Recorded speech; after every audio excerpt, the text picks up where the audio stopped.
I'd like to invite Mr. Godson Nkekelonye, the Managing Director of Excite, to please come up stage. I'd like to invite Ezekiel Olajolo, the Product Manager at MoneyPoint and the Head of Information and Digital Technology at British America Tobacco, Adishegun Orafidia.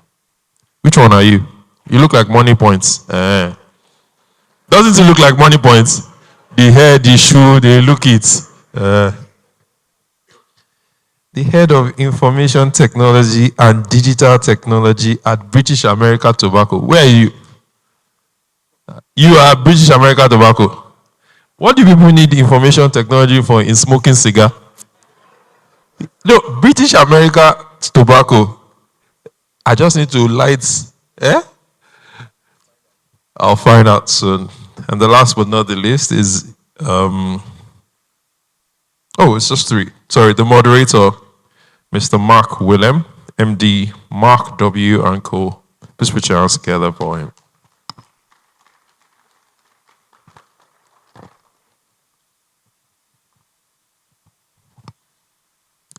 The Adire bug has beaten you.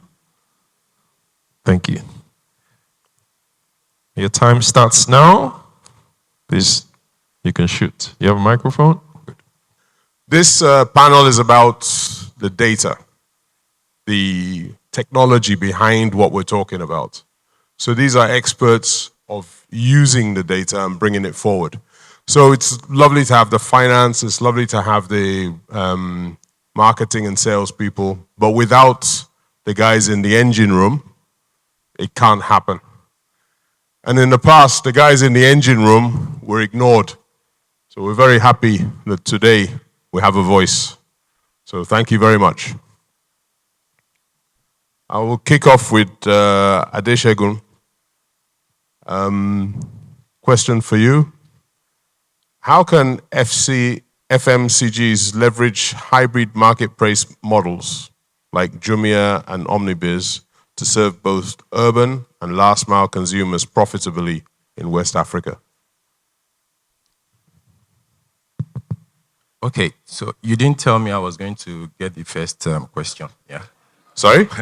But how you got the first question? Just a joke. Yeah, because you are the leading expert in FCMG leveraging hybrid marketplace solutions. Yeah, so maybe I should have come with a presentation to speak more about that. But I think that's a very important question, right? And one that has to be looked at from a strategic perspective. Yeah.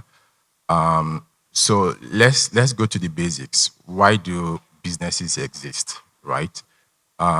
Businesses exist to serve the customers or consumers, right? And you need to do that in a way that pulls value in a two-way fashion, right? Pulling value to the organization and pushing value to the consumers or customers, right? If we then take, the other look at, from a consumer lens, yeah, what you find is that, consumer preferences, right, are not only fast changing, right? They are being fragmented. And, that in some way, puts some pressure, on businesses to become very nimble and agile in the way they go to the market. And they need to do that to ensure that they have the right product, in the market, right? And then they are taking learnings for improvement to continue to go back to the market in an optimal way for the business. So if I take those 2 points, right, and I link it back to the question, one of the ways, right, you need, in this era, one of the ways you will need to be agile and serve your consumers effectively is to leverage on right, digital or technology platforms, right? So in the case of Jumia, that you mentioned, Jumia, Omnibiz. Jumia or whatever e-commerce, platform you are leveraging on. In that case, they are well established, right? And they offer you the level of awareness, they have because they're a well-established brand, and they also have a very wide reach, right? If you look at your urban consumers, right, which that platform is really meant to serve, the urban consumer tells you, I want to live a modern lifestyle. I want convenience, right? And I want easy reach, right? And I think that platform, you know, does just that for you, right? Aside from that, you would find that such platforms already have very well established logistics and supply network, right? And that also in itself, builds efficiency into your own business, leveraging on the platform to ensure that your products, get into the hands of your consumers, at the right time or in great time, irrespective of their geographical location, right? And if I look at it beyond that, right, a third, angle or advantage, right, to leveraging platforms like Jumia would be that, such platforms are very powerful, right, in the level of analytics, right, that they deliver to you, as a business. And I'm sure the marketing and sales people here would know that, it's about awareness and advocacy, right?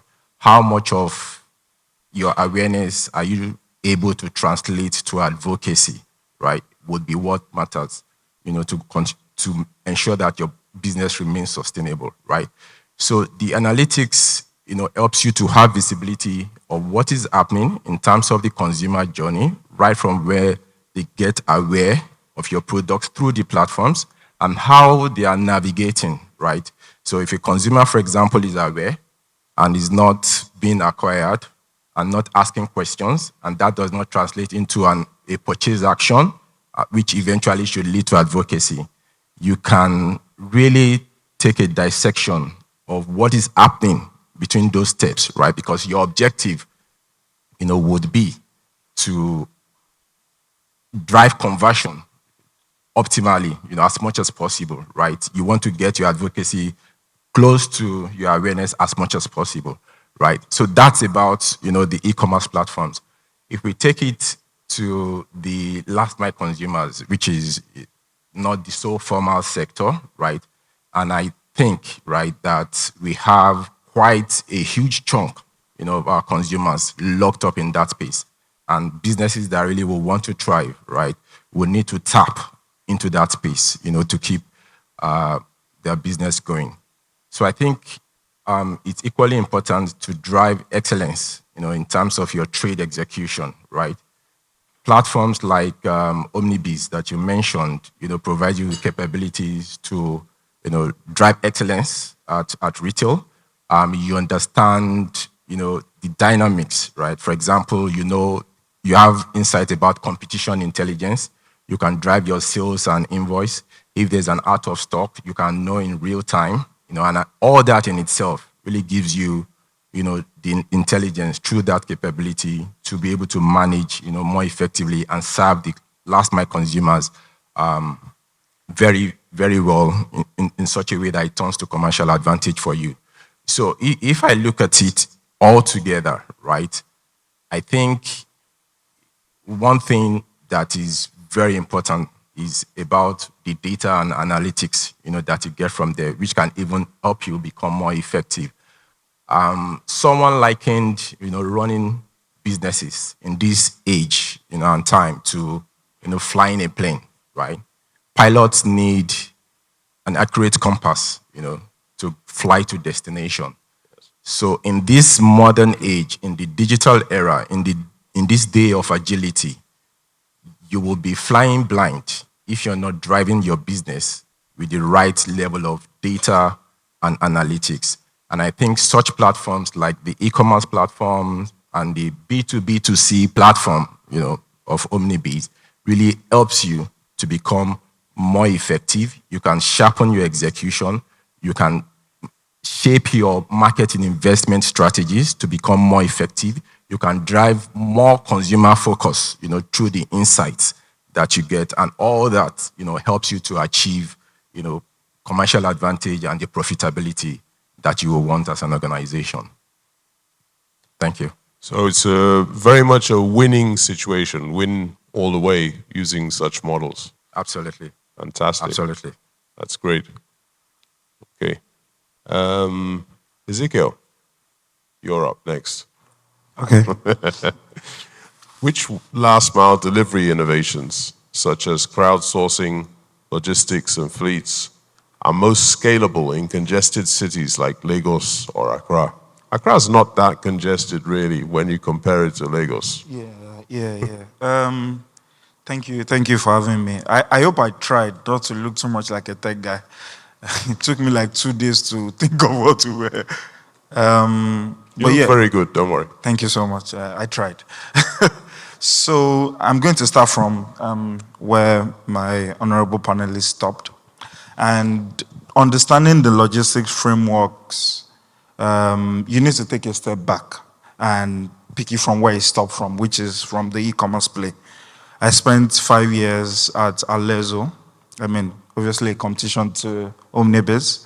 And we went through all of the angles, right? From order generation to last mile logistics, the full 9 yard.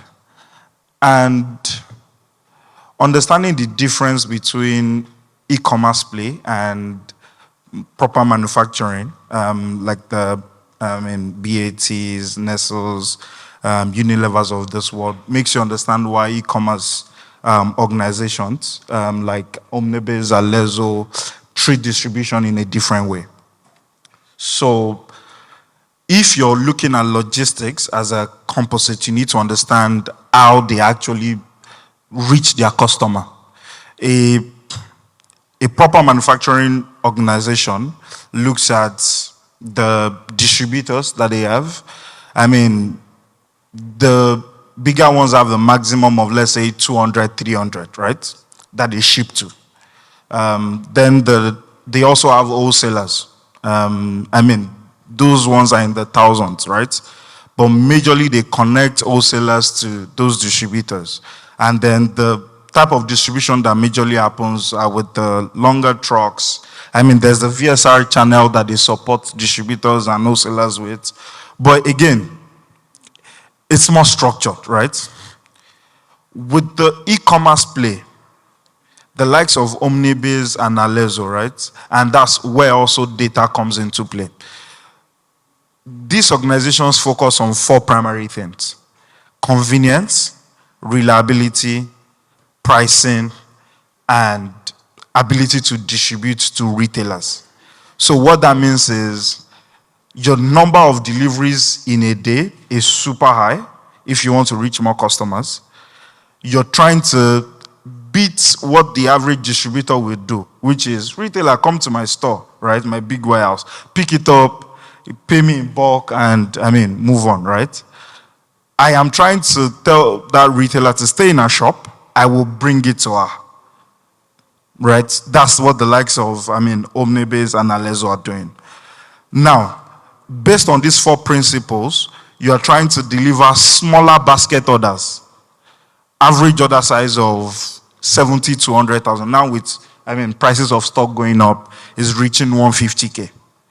So what that means is if you want to do the same volume that a distributor does in a day, which is, let's say, 20 deliveries, right? For the e-commerce platforms, you're doing 1,000, 1,500. Right? What that then means is if you have manufacturer relationships, right, as an e-commerce platform, you're picking from the manufacturers, you're dropping in your warehouse, or depending on the model, right? Either third-party model or, 1P. You're then distributing to the retailers in their different locations. So you're doing more things like spending more on KYC, understanding where your retailers are. You're spending more on the number of drivers going to deliver. You're spending more on picking, packing, sorting. You're also spending more on payment frameworks, right? Where you're connecting with, the local payment providers to receive payments. Now, for you to do that logistics, you need all the different vehicle types. You need trucks, you need mini trucks, that's the 2-tonner, 1-tonners, right? You need minivans, also because of the terrain of Nigeria, especially Lagos, where you're deciding between carrying more products and delivering faster, right? So your decisions are, you're weighing it, and that's where data comes in. Should I use a 1-ton truck that will help me deliver to 15 retailers, but it will take the guy 5 hours to come back? Or should I use a korokpe, right? I'm going to use the word we know. A korokpe that is more of a 500 kg to 700 kg if you don't want wear and tear on your vehicle, right? It needs to go 4 times, but I can monitor his movements faster. So every day is a battle between making the right decision based on the orders that you have and then building proper data frameworks around route optimization, right? And all of those insights. I don't want to go too deep into it, but based on the kind of deliveries, based on how close you want to build your customer cluster frameworks, and based on what your P&L is, because that's also an important part of it. I mean, just digressing a bit, for you to even determine, I mean, we're at the level where in the e-commerce play, for you to determine what product a vehicle takes, at the point of ordering, you're doing P&L at ordering basis. So what that means is, when a customer wants to order, right, I mean, those of us in e-commerce play understand it, because the margins are shorter, are very thin there. The distributors, I mean, have the relationships and they do large deliveries.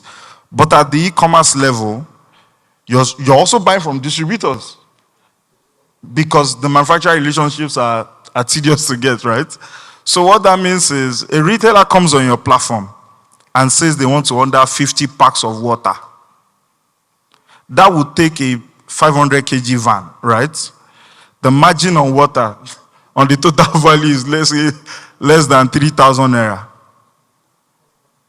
And then when placing that order, there's so much data, understanding the margin framework, that you're stopping the telesales agent or the field guy saying, don't place order for 50 packs of water on my platform, right? Blend it so that you can have high volume, lower mass, and use the water as complementary products that will move that sale. So the logistics decisions and framework is not just about the terrain. It's also about P&L. It's about your customer density. It's about the location between where your customers are, which also feeds back to warehouse, and where you have your warehouse, where you have your delivery hubs. So it's not just about terrain. It's about entire P&L of delivering to your customers or retailers. Well said. Very good. Godson, Yes, boss. you weren't going to escape. The next question is for you. I'm scared.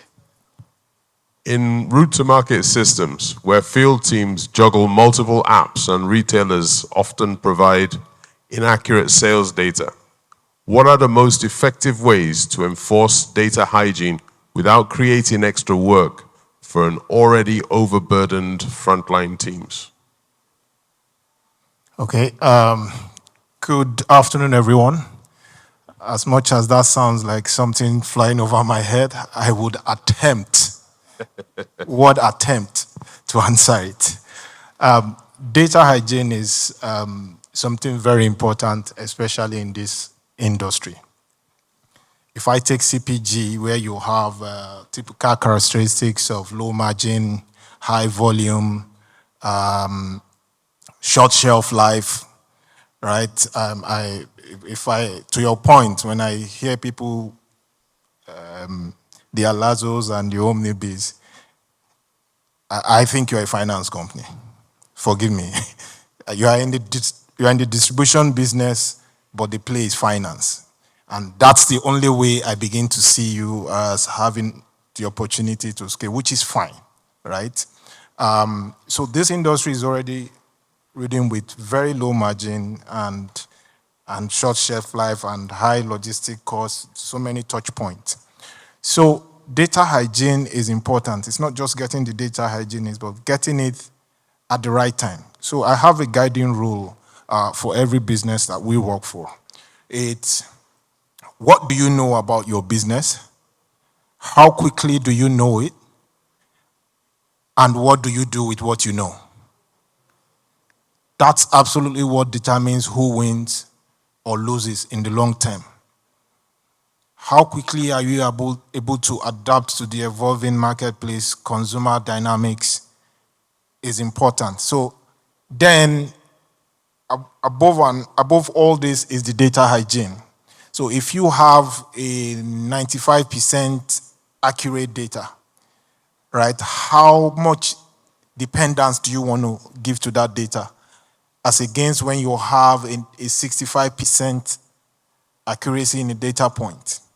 So I always used to say that there is a difference. When Aziz was presenting earlier on, he spoke about a single source of truth, right? But I have evolved it to say the single repository of truth, and I have my explanation, which is when you find yourself using discrete systems to make all this happen, maybe from your ERP or your distribution solution, the first thing you notice is data overlap, meaning that inventory data is sitting in your distribution system, but it's also sitting in your ERP. They are all source of truth. So you now have the dilemma of which of these truths do I take? So as a business, you need to determine that for every data point, where in which of these platforms will my source of truth come from? And then that takes it up one layer where you then get to, okay, let me aggregate all my truths into a repository that is intelligent enough to know that when you ask me inventory questions, I don't look at the distributor because he's trying to manipulate me to get his rebates. I look at my ERP. Or when you ask me about coverage, I will probably want to look at my field solution to see how they are doing. Of course, on that, the last mile as well is a lot of opportunity for data adulteration, which makes its way down to your data repository. So what we try to do is to solve the problem at source, which is out in the retail. And that we try to embrace flows that are very limited in manual data entry. That is, we have processes where you are saying no, selecting, you're not adding, you're not doing any manual activity, because each of these points is a point of failure or a point of adulteration. So we want to eliminate that as much as possible. Now, when you get over that, you now want to build intelligent automations that are now looking at data and seeing patterns. If, say, a retail outlet has a buying power of 200,000 and one morning you wake up, you see an order of 700,000, something is wrong. Now, this is a second layer of data integrity check. So these are workflows that are working behind the salesman who thinks he's smart. I always used to give this example where for a company, a salesman was performing fantastically well for 4 years, right? He won the Best Salesman Award for 4 years. And then they started this digitization journey. And one of the first things we won is that technology would expose the truth, right? And when it does, your champions might not end up being your champion. So we always want that the essence of digitization is not to punish, not to be a big brother, but to drive behavioral changes. So that guy who used to beat the system can ultimately, in 4 or 5 months, do things right and still give you your numbers. So it's not, oh, you're a fraud, get out kind of situation. So we don't come from that standpoint. We want to go with you on a journey that changes your behavior in trade enough that you can actually be very effective doing the right thing by not beating the system. So to my example, this guy will pick up products, go across the border, right? dumps all the product, takes advantage of all the VAT delta in that whole pricing model, and then comes in. Now, see how smart this is. He then goes and calls at all the outlets he needs to call at, driving his van. He stops and then enters a chunk of what he drops across the border. And he does that all day. So when you look at the data, right, he looks good. He's doing well. So when we came in, one of the things we did was introduce KYC. And then we actually started speaking to the outlets. When last did you see these guys? I don't see anybody. I go to the market to buy my product. Right? So we started looking at his path, and he said his journey every day goes through a certain border. And then because we don't have visibility, you see him come back through another border in a different geography, and then he starts making his call. And there is a 4 or 5 hours gap between when he exits the country and when he comes back. So dealing with data integrity is at the key, because the essence of having data is to make data-driven decisions. And once it's adulterated, you have lost out on the opportunity to make those sort of decisions. So first is building that layer of winning at source by eliminating manual entry of data. Secondly is have routines that interrogate the data that is coming back and make sure that they are historically consistent. There are no outliers that would have you jump. Yes, there are opportunities for outliers, but then you have to now deep dive and confirm, are we dealing with a real spike? Are we dealing with a real issue, or someone is trying to be fast with me? And then finally is when you have enough data, you now want to allow AI tools to begin to tell you what to look at on a daily basis. So my advice generally is to solve it at the source, do a lot of work in capability, how you hire, and always remember that the goal is not to punish, but improve behavior out in trade enough that you can do the right thing while hitting your numbers. Thank you very much. Very good. One thing I think is important on that is creating a culture within the organization of understanding why the data is necessary, why it's important, and why it needs to be clean. Would you say that's so? That's absolutely correct. Just to buttress what you've said, when we do rollouts, right, one of the things we do is everybody has a satellite view at the guy on the field, right? For us, we start driving compliance from leadership. If your leader starts complying, he's logging every day, he's looking at your data, you will do well. But everybody else starts with the salesman. Oh, he's not doing his rounds. Oh, he's beating the system. But you haven't even logged in to see. If I know that my manager will every day look and see what I'm doing, I'll be pushed.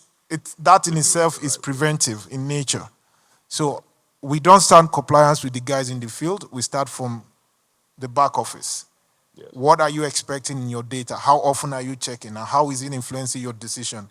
It only will trickle down to the last mile once you start there. I mean, I remember back when we were in high school, you leave your afro, and once the school wants to get rid of everybody carrying bushy hair, they pick on the final year students, and then they just pick 2 or 3 of them, and then they shave their heads. And for the next 4 days, the whole school, everybody is sanitized. So we advocate starting from the top. Yes. Leadership should own and drive this, because once you start, it's only a matter of time. It trickles down to the last mile. Right. Thank you. Thank you. Nicely done. Just to add one point, to what you said. So I think when you roll out systems, right, that help in-field execution, like the example he gave, what you find is reluctance and the mindset of Are they monitoring us? Yeah. So I think you want to do that very carefully to make sure that your change management is well crafted, right? The emphasis is on how it brings in the efficiency and productivity gains, for the guys on the field, and what it helps the business, achieve. Yeah. Even at that, sometimes adoption, at the initial phase becomes, onerous. Yeah. But with time, with the right mindset, shaping the right mindset, with the right perspective from the top as well, it becomes better, right? But most times, from experience, it's always not an easy thing to push. No, it's not. Uh, It's not easy. Go on. Yeah, so I think I have a controversial take. And, okay, how do I put this? As humans, we always want to do less and make more. So, and I think that applies to all of us, which is I want to do less and I want to have all the benefits. I mean, natural human mindset, which also applies to the sales rep on the field. It does not want to go to all the calls. It does not want to visit all the customers. But it knows that when his target is based on volume, if he divides it across 10 people, he will get his value. I've deployed solutions for manufacturing and e-commerce platforms. And one simple example was I worked with the van sales rep on the route. And the guy would take me to one stop and he would say, "Oh, God, wait. Let me quickly just see somebody." I'm like, "Don't see anybody. Let's go together." He would sit at a customer's location, switch off his data, impute deliveries, move another 10 meters, do another impute, and he would call in the office and say, "Oh, the GPS is not working." They'll tell him, "Oh, don't worry, just impute everything where you are." Right? And then I called him and I asked why. He says, "Oh, he has a lot of calls, right? He's expected to do," and meeting criterias, which is he's supposed to do shelf, he's supposed to do merchandising, he's supposed to punch in the order, he's supposed to do like 10 things, right? And I asked him, be truthful with me, right? How many of these can you actually do at every location? And he says, best he has done is 3. Right? And he's asked to do 10 things in 15, 20 places in a day. So I think the way we can do this better, and this is something I'm actively working on now, is can we reduce the activities that we want each person to do at every point?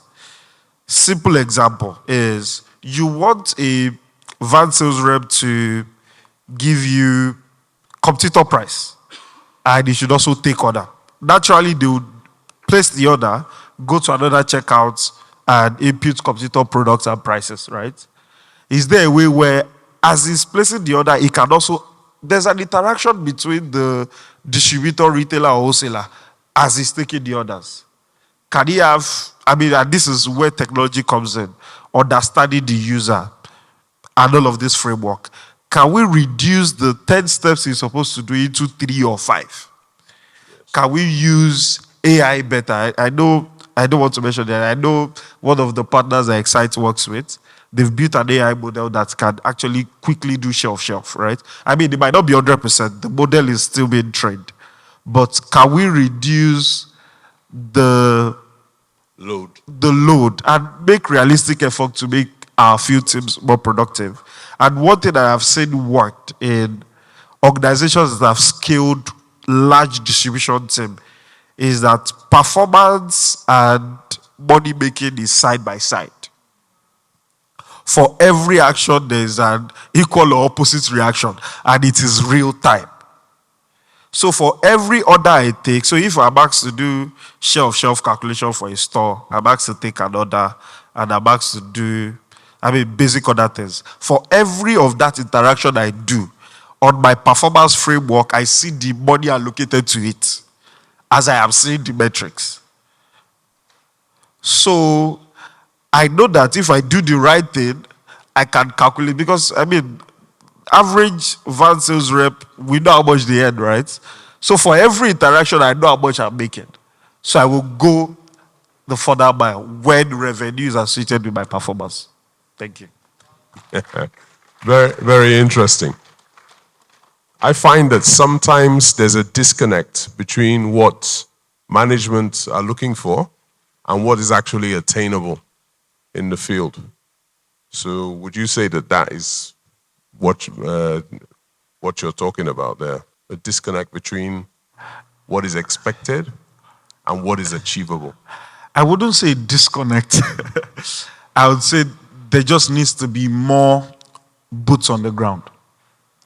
And I mean, it's from management, even the managers, right? The line managers of these teams, and which also goes back to technology, right? Because from a management perspective, I want to track 10 things.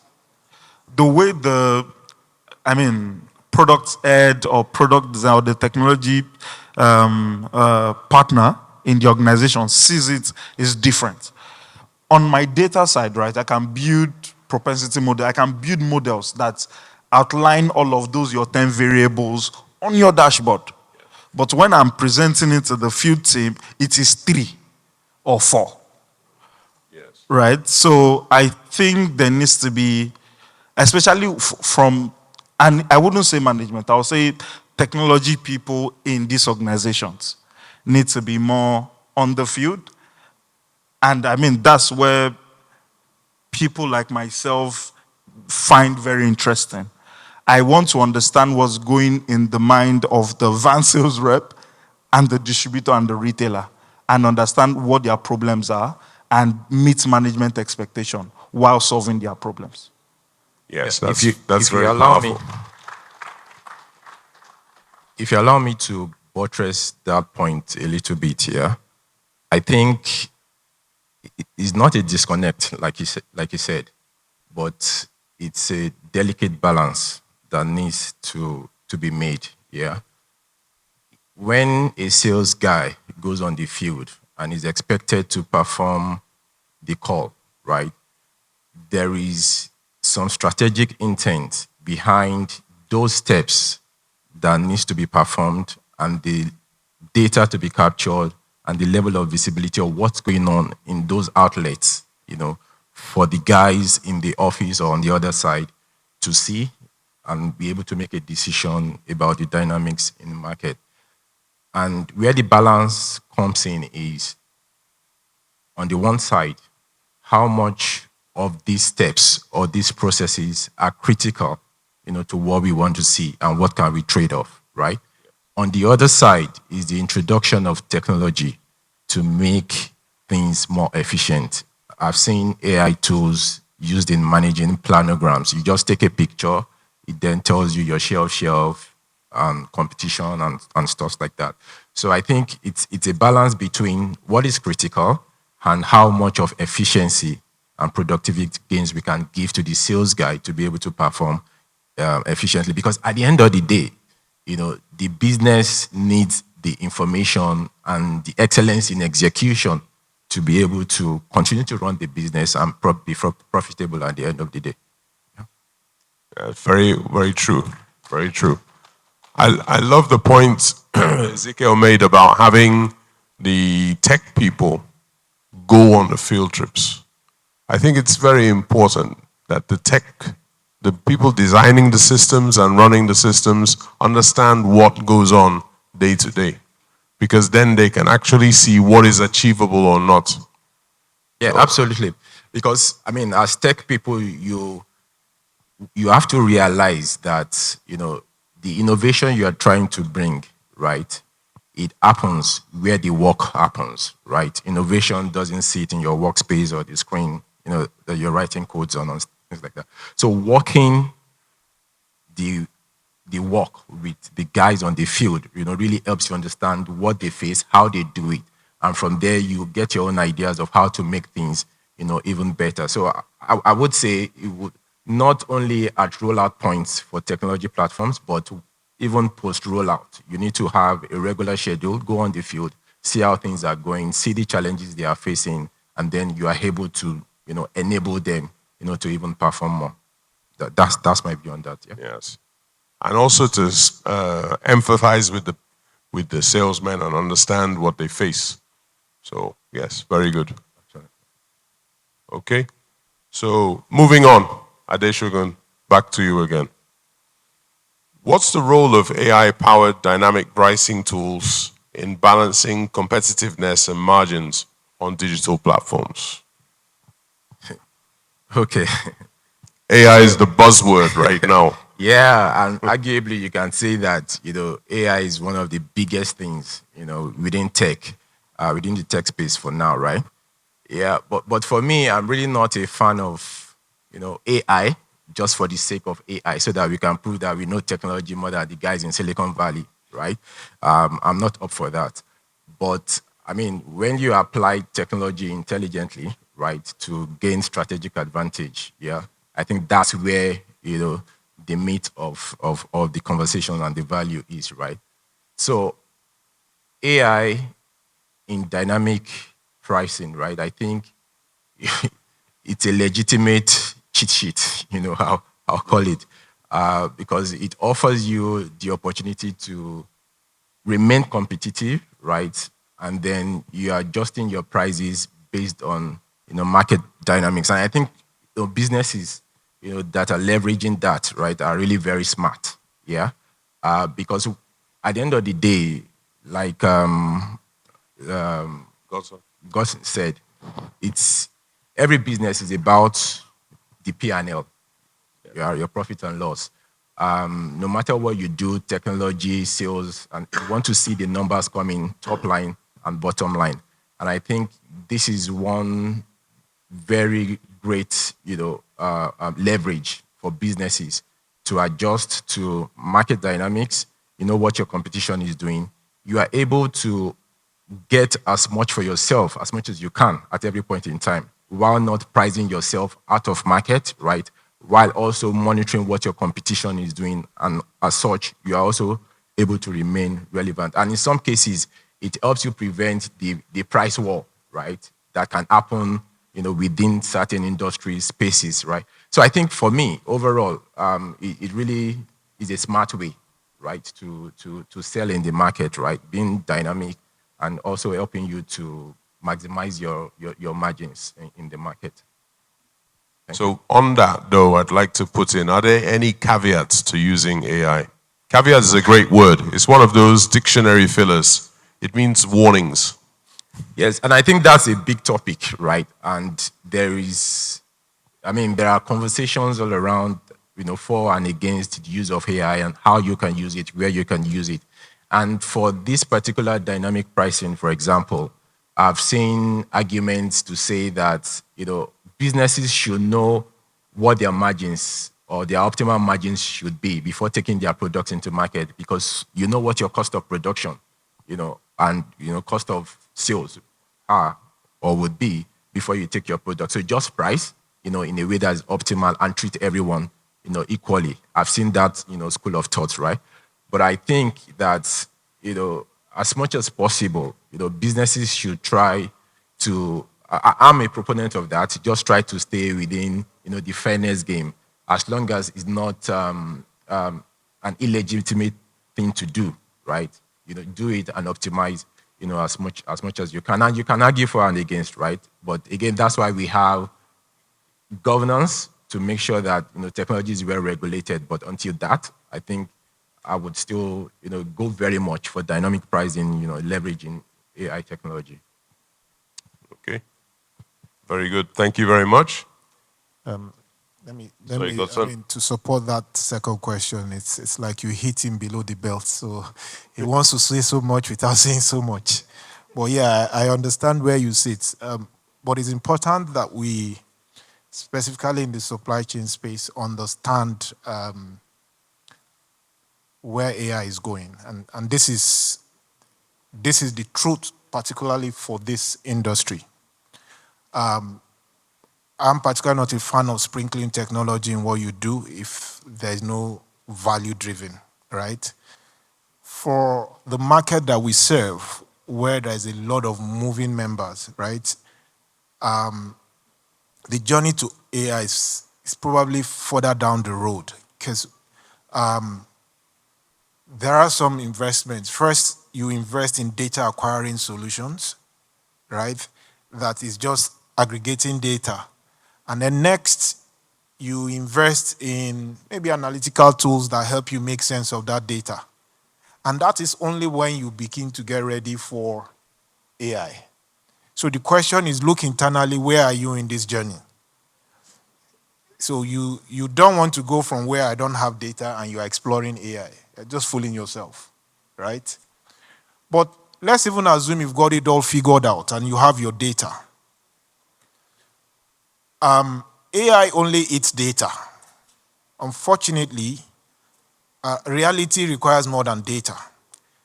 So for us, I'm a I propagate real intelligence, which is a mix of artificial intelligence with human intuition, where AI only exists to nudge you towards making a decision. I'll give you an example.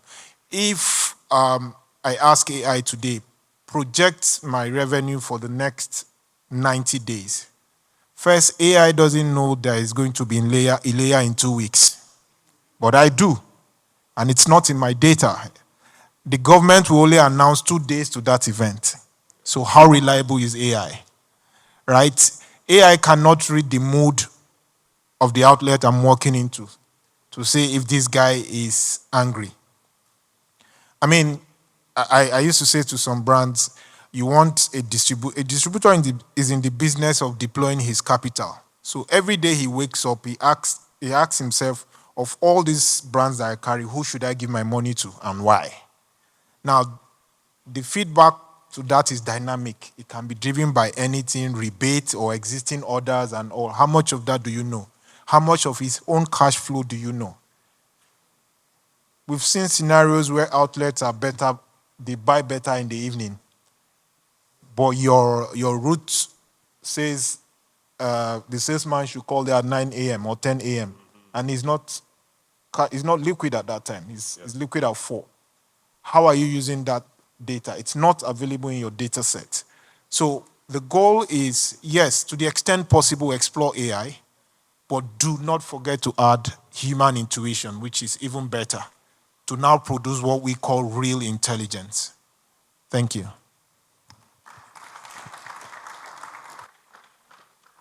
Thank you. That's very good. It's nice to know that there won't be an AI moderator in the near future.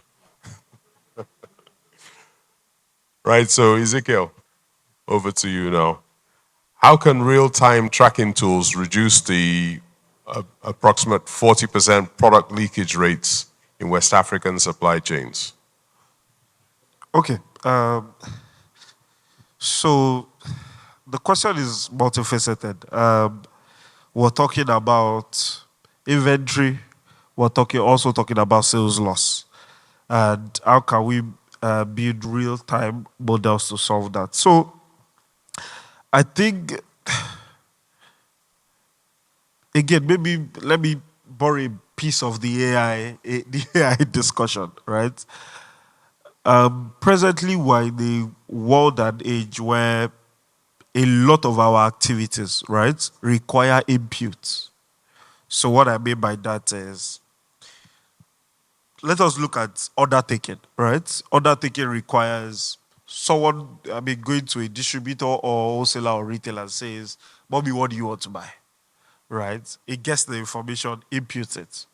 Now, at the point of taking the order, the retailer, distributor, or wholesaler confirms that's what they want to buy then.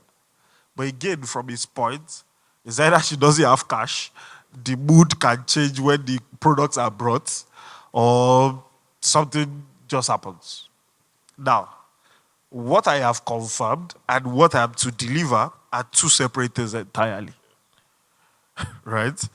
Now, again, when I deliver the products to her, a lot of variables then come. Oh, I don't have all the cash today. Do you want to return some? Or you leave it with me, I pay you in bits by pieces tomorrow, and all of those information. Now, we did this, all of these frameworks, right? If the data is not captured properly, if there's no real-time tracking, there is sales diversion, sales loss, and a lot of variables can happen in between. Now, looking at tools and models to implement in reducing that. Again, they are the day-to-day ones that everyone uses. SFA tool, right, which helps order taking, tracking against inventory, either at, virtual inventory or real life stock, and the DMS tools and all of the data variables there. The only caveat to that is when you expect people to impute, and that is the fundamental problem we have in the entire e-commerce play. And I'm going to say this also from a distributor perspective. And I have seen in the past 3-4 years, I've seen a lot of companies try to build lightweight ERP tools for distributors. I've seen even manufacturing organizations try to make their distributors use those tools. The problem is distributors don't even want you to see their inventory. Right? Yes. So they don't want to use it. Number two is nobody wants to impute. I'm saying this genuinely from someone that has seen it day by day. Nobody wants to sit down and ask the delivery manager, how many are you taking out? 10. Impute 10. And do it all through the day. Maybe that's where AI will come in. I, as a technology person, it is weird to say I love its prospect. I see a lot of tools that we can use it for outside of FMCG delivery, commerce. But I'm still a bit skeptical about our space because it is, we always use a slang, right? Is heavy throwing sebo, right?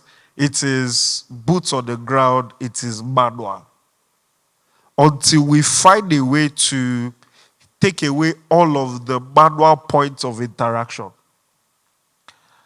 Which, I'm thinking of frameworks of solving that. There's been forums between technology experts that we've been discussing that. As of now, we cannot just build tracking frameworks, data frameworks, and just try to make sure that the individuals will put as bells and whistles in those frameworks can help coordinate the ship. But in terms of an actual solution for that, I think unless we remove the manual input, we can reduce it by 30%, right? But I think getting to that number that excites all of us, it will still take something. But let's face facts. Putting data in is pretty boring. You wouldn't wake up in the morning and say, wow, I want to go and put in 10,000 entries today. Nobody wants to do that, honestly. And the most interesting part is the wholesaler and distributors. So think of the average age basket, and let's be factual, right? The average age of a typical distributors is, I think, between the ranges of 40 to 60, if I'm not wrong, right? Yeah. You tell that man that has a lot of warehouses. Again, they want control, right? So all of the data sources usually come to them. It's centers around them.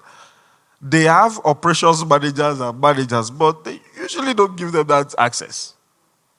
And then you expect him, input all the entries, calculate the margins, let me know what was sold against what was in inventory. They do it for the first 2 days to please you when you are rolling out. And then after, you just see the number starts to waver. I think what of the things that manufacturers and e-commerce companies have done is connecting the all of the sale outlets, right, which is VSR, pre-sale, post-sales mechanisms, and connect it directly to the inventory, right, where you can train the field guys enough, give them enough resources to do it the right way. It depletes the inventory. Again, you can see what the distributor is doing, but I mean, we've all agreed that even at the point of PO procurement, they don't even want to impute it, right? So it requires a lot of effort, honestly. So let me buttress for beyond eliminating all the manual entry that you've highlighted. There's a bigger pain, especially at the distributor level, which is something I've been an evangelist of for years. And that is where I am a distributor and 6 different companies trying to force different DMS on me, right? I'm going to use one tool to punch for BAT, another tool for Omnibase, and it's just this one me, right? So over the last 5 or so years, I've been a proponent of can't you collaborate and have one single system where so that we get to the point where we are dealing with just this data entry. The real problem comes where the DB has his own system, you have yours, or you probably have so much money, you hire someone who is encumbering his operation, more like doing like a watchdog over his business, and is not happy with that. So because of this, we've seen how DMS distribution across this market has struggled because we layer tool over tool over tool on one distributor. So the future for me is when every brand would come to a point of, now we understand that this guy is a sellout point. Let's all plug into one system, get our data, have API handshakes that allow you fetch just your data, right? And then you move on from there. And there's more transparency.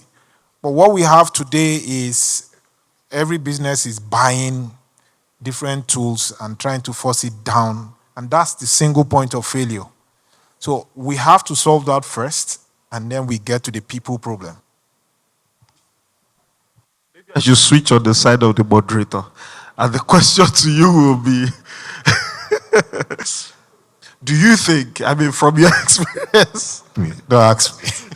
It's the truth. okay. Do you think we can have a platform or a tool that is proudly ours, localized, that everybody is willing to plug to?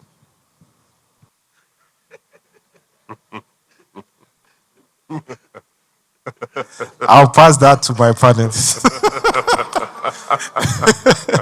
Yeah, I actually think we can, and it's something that we've explored. And this is the reason, if we can take out the need for profit ab initio for that tool, right? Go a freemium model where you are trying to drive culture change. Hey, distributor, take this for free. You don't have to pay us anything. Brand owners, here is your API, take your data. We even go as far as investing in people who sit down there to do this data entry until you get to a tipping point. That's where the problem is. When you're bootstrapping, you don't have enough fund to get to tipping point where it becomes, you start bending culture, you start bending behaviors across the industry. If you take back to what you guys did at Alezo or Omnibase, in the beginning, the big traditional trade will be looking at you, are you having a laugh? This is a small margin business and you want to be running around like headless chicken. But slowly, you are chipping away the market. Direct to consumer channels are expanding. People are buying in bulk in communities, right? Which the traditional trade built on customer come to me is struggling to wrap their heads around. People are upwardly mobile. So I order in Ikeja, I want to receive it in Ojodu. Traditional trade is not able to capture that market. As the keynote speaker said earlier, we are seeing a huge urban migration to the point now where we have just 46% rural dwellers. So urban is the way to go. How are we? So someone has to do that sunk cost, and I believe we will succeed with that. Yeah, and I think technology is the easier part of the conversation, right? We know how to do technology. We know what it can do. We know the value The we get humans are the problem. if you use it. Maybe not humans, right? Maybe businesses, right? So what you will find is that to get distributors or other players in the value chain, to kind of synchronize to use same platform. You'll find that very difficult.